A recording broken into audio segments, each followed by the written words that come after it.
Are you tracking how many new patients you have a week? Are you tracking how many cancellations you've had? How many sessions it's taken to help people? So the reason I'm saying this is once you start to have a look at your stats, that's going to give you a very good focus, okay, on where you need to go next. And very often those stats can actually help us clinically as well.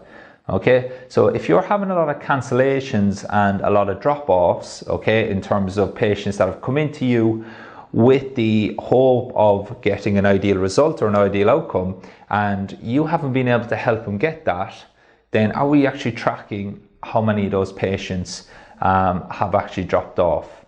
How many patients have you discharged? We want to celebrate those, but the patients that have dropped off, there's always lessons to be learned in that, both clinically and financially.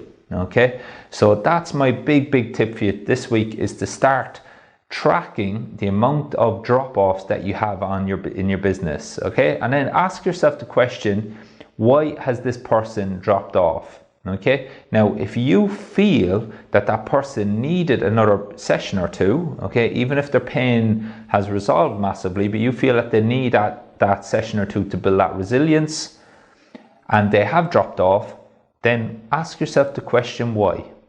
Okay, and just asking yourself the question why, you'll process answers and you'll start to come up with answers. And that's a great tool clinically as well for you. What areas of your structured step-by-step system do you have to improve on most next in order to get the biggest bang for your buck? Okay, so there's two benefits this week. There's both a clinical and a business benefit of actually starting to track the number of patients that you're seeing, the number of patients that you're successfully discharging, but also the number of patients that are dropping off from getting that ideal result. Because if that number is high, that's going to be very hard to build that go-to physio practice, because those patients potentially, okay, may not be referring you, okay, or spreading that raving fans word of mouth